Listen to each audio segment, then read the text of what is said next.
नमस्कार शेतकरी मित्रांनो, डीएस न्यूज मराठीच्या नवीन व्हिडिओमध्ये सर्व शेतकरी बांधवांचं हार्दिक स्वागत आहे। मित्रांनो, राज्यातील शेतकरी बांधवांसाठी अत्यंत आनंदाची बातमी आहे, कारण की ज्या शेतकऱ्यांनी आपली केवायसी केली होती कर्जमाफीची, त्या शेतकऱ्यांच्या कर्ज खात्यामध्ये आजपासून पैसे जमा व्हायला सुरुवात होणार आहे आणि याचबरोबर कर्जमाफीची पुढची यादी आज किंवा उद्या येण्याची शक्यता आहे। मित्रांनो, कर्जमाफी संदर्भामध्ये एक महत्त्वाचं आणि डिटेल मध्ये आकडेवारी माहिती घेण्याचा प्रयत्न करणार आहोत। आता कर्जमाफीच्या पुढच्या यादीमध्ये कुठले शेतकरी पात्र असणार, कुठले शेतकरी अपात्र असणार आणि 50,000 रुपयाच्या प्रोत्साहनपर अनुदानाची यादी कधी येणार, ही सगळी माहिती आपण या व्हिडिओमध्ये जाणून घेण्याचा प्रयत्न करणार आहोत।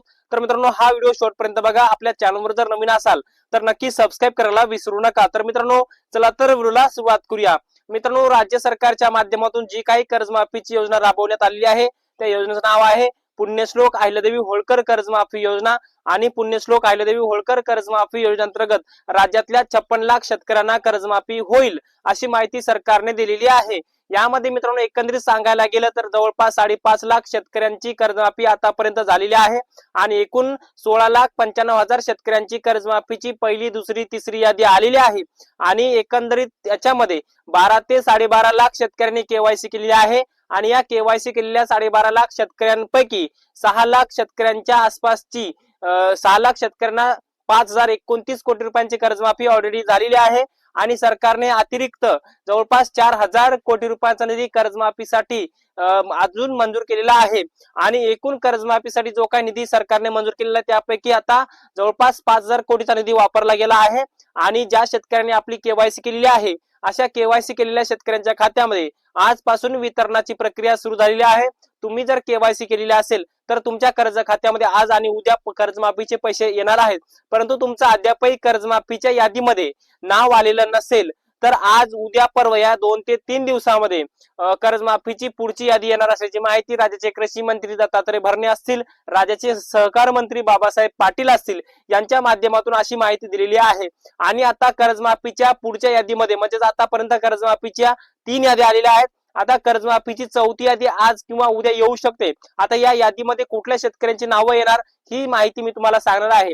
मित्रांनो, ज्या शेतकऱ्यांचं कर्ज 1 एप्रिल 2019 पासून ते 30 सप्टेंबर 2025 पर्यंत किंवा 31 मार्च 2026 पर्यंत ज्या शेतकऱ्यांचं कर्ज थकीत आहे, अशा शेतकऱ्यांचं कर्जमाफीच्या या येणाऱ्या 4थ्या यादीमध्ये नाव येणार आहे। आणि जवळपास 5 ते 6 लाख शेतकऱ्यांची येणारी 4थी यादी ही असू शकते, अशी माहिती आपल्याला मिळत आहे। आणि एकंदरीत आपण जर पाहायला गेलं तर ओटीएस योजनेच्या शेतकऱ्यांची वेगळी यादी येणार असल्याची माहिती सुद्धा सरकारच्या माध्यमातून देण्यात आलेली आहे। त्यामुळे आता तुमचं जर कर्ज 1 एप्रिल 2019 पासून ते 30 सप्टेंबर 2025 पर्यंत थकीत असेल, अल्प मुदतीचं कर्ज असेल, सातबाऱ्यावरचं असेल, क्रॉप लोन असेल, तर तुमचं या कर्जमाफीच्या यादीमध्ये नाव येणार आहे। परंतु इतर तुमचं कर्ज कुठलंही माफ होणार नाही, कारण की मोठ्या प्रमाणामध्ये शेतकरी कमेंट करत आहेत की सर, आमचं हे कर्ज आहे, आमचं ते कर्ज आहे, आमचं होम लोन आहे, आमचं ट्रॅक्टरवरचं आहे, आमचं पर्सनल लोन आहे। मग इतर कुठलंही कर्ज शेतकऱ्यांचं माफ होणार नाही।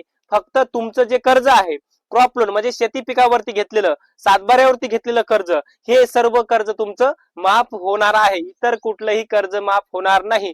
जिल्हा मध्यवर्ती बँकांची कर्जमाफीची यादी आली, त्या शेतकऱ्यांची कर्जमाफी झाली। काही आता जवळपास जिल्हा मध्यवर्ती बँका, सहकारी बँका, सहकारी पतसंस्थांची पहिली, दुसरी, तिसरी यादीमध्ये नाव आली। त्या शेतकऱ्यांनी केवायसी केली, त्या शेतकऱ्यांची केवायसी पूर्ण करून त्यांच्या कर्ज खात्यामध्ये पैसे सुद्धा जमा झाले। परंतु आता state bank of India, bank of India, union bank of India, Punjab national bank असेल, एचडीएफसी बँक असेल किंवा इतर ज्या काही राष्ट्रीयकृत बँका आहेत, त्या बँकांची कर्जमाफीची यादी सुद्धा काही आलेली आहे। काही शेतकऱ्यांनी केवायसी केलेली आहे, पण त्यांचे पैसे जमा झाले नाहीत। आणि बऱ्याच साऱ्या राष्ट्रीयकृत बँकांची कर्जमाफीची यादी अजूनही येणं बाकी आहे। मग काही बँकांची यादी आली, काही बँकांची यादी येणं बाकी आहे। पण ज्याच्यामध्ये सर्वात महत्वाचं म्हणजे राष्ट्रीयकृत बँकांमध्ये state bank of India, bank of India आणि युनियन बँक ऑफ इंडिया, आणि ह्या सर्व बँकांची काही पहिली, तिसऱ्या यादीमध्ये नाव आली। काही शेतकऱ्यांच्या यादी बाकी आहेत। मग अशा सुद्धा शेतकऱ्यांची यादी लवकरच आता येणार आहे, आज, उद्या, परवा या 2-3 दिवसामध्ये केवायसी केलेल्या शेतकऱ्यांचे सुद्धा पैसे जमा होणार। आणि ज्या शेतकऱ्यांची यादीमध्ये नावं आली नाहीत, त्या शेतकऱ्यांचं सुद्धा हे यादीमध्ये नावं येणार आहेत। आता येऊयात दुसरा विषय, म्हणजे ज्या शेतकऱ्यांचं 2 लाखांच्या वरचं कर्ज आहे। आता उदाहरणार्थ एका शेतकऱ्याचं कर्ज मुद्दल आणि व्याजासहित 2,10,000 असेल, तर त्या शेतकऱ्याचं कर्ज जे आहे तर 2 लाख रुपये माफ होणार आहेत आणि ते 10,000 रुपये त्या शेतकऱ्याला भरावे लागणार आहेत किंवा ते 10,000 रुपये ओटीएस योजनेअंतर्गत समाविष्ट करून त्या शेतकऱ्याची कर्जमाफी केली जाणार आहेत एक वेळ समझोता योजनेच्या माध्यमातून. आता दुसरे एक उदाहरण सांगतो. एखाद्या शेतकऱ्याचं कर्ज मुद्दल आणि व्याजासहित 3 लाख असेल तर त्याच्यापैकी 2 लाख रुपये त्याचे पुण्यश्लोक अहिल्यादेवी होळकर कर्जमाफी योजनेअंतर्गत माफ होणार आणि ते उरलेले 1 लाख रुपये ओटीएस योजनेमध्ये बसवून त्या शेतकऱ्याला 10,000 5,000 भरून ते सुद्धा त्याचे माफ केले जाणार अशी ही ओटीएस योजना आहे.